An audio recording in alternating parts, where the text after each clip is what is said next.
están de plácemes en la 4T, destapando el champán, porque el INEGI, ya no es el Coneval, ya quitaron al Coneval, el INEGI dio a conocer las cifras de combate a la pobreza multidimensional de 2018 a 2024. 13 millones de personas dejaron la pobreza. Esto es algo que hay que reconocer, como 3 millones la pobreza extrema, ¿no? Pero la pregunta es, cuando uno ve los datos multidimensionales, pues hay algunas cosas que pegan, ¿no? Primero, ¿por qué esta salida de la pobreza, que es más básicamente por la salida de la pobreza laboral, es decir, por los ingresos? ¿Qué tiene que ver esto? Porque además hay una paradoja.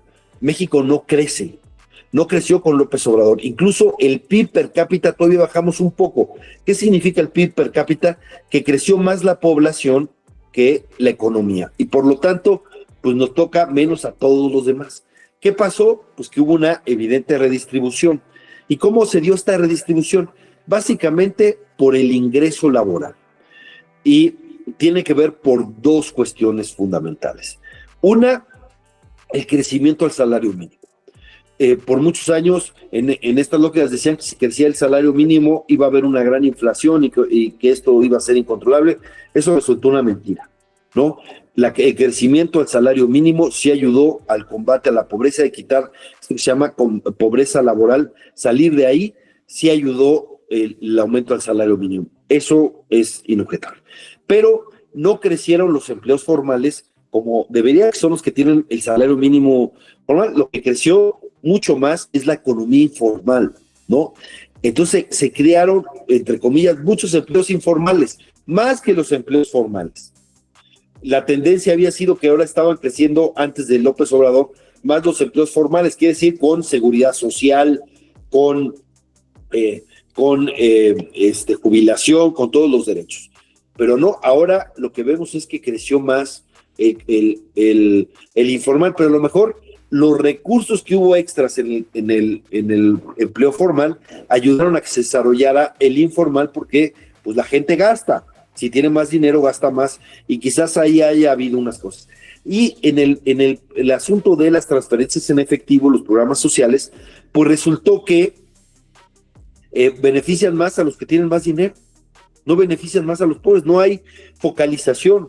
Y entonces los programas sociales beneficiaron más a las clases medias y altas que a las clases bajas, ¿no? Eso es algo que nos tiene que decir, a quienes menos los necesitan es a los que más beneficiaron las transferencias en efectivo. Es algo que nos tiene que llevar a reflexión, porque debiera haber un mayor combate a la pobreza extrema. Ahora, ¿esto va a ser sostenible? No puede ser sostenible si no crecemos.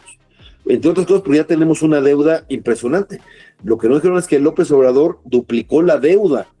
Tenemos la deuda duplicada, tenemos gran parte del presupuesto comprometido, y si no crecemos y si no hay inversión, es imposible mantener este nivel de gasto.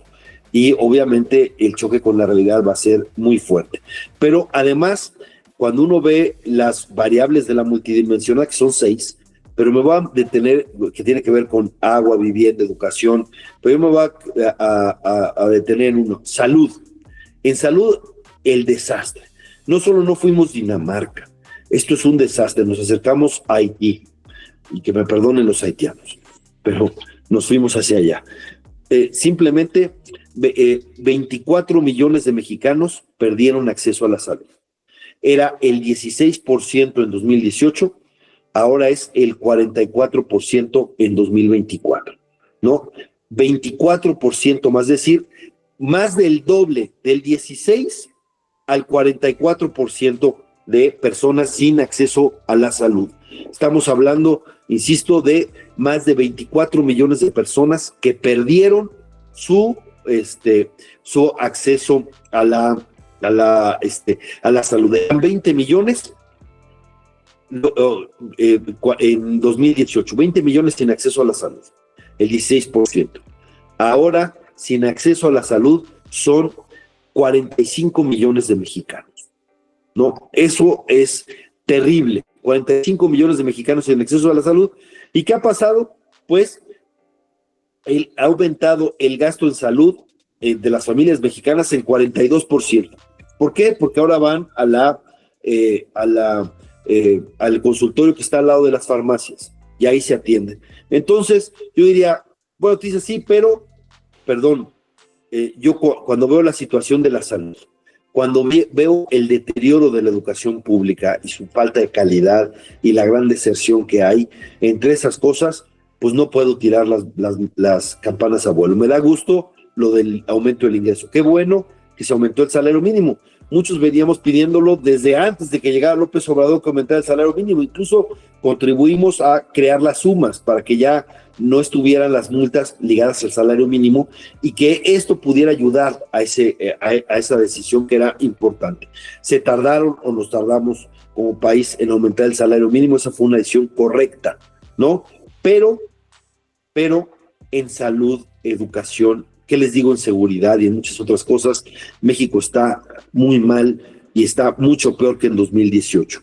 Y eso es algo que nos debemos pues entender, porque no va a haber un país verdaderamente justo sin educación, sin salud y sin seguridad. Entonces no vamos a estar caminando en la dirección correcta, y este avance en el ingreso, en cambiar en las ventajas que tuvimos contra la pobreza laboral, esto es efímero, esto se puede ir, esto puede ser coyuntural si este país no crece. Y el obradorato no ha crecido. En 6 años con López Obrador crecimos 0.8% anual. Y con Claudia Sheinbaum, si nos va bien, vamos a crecer 0.2% en su primer año. Es decir, otro año perdido, 7 años sin crecimiento. Esto no puede sostenerse.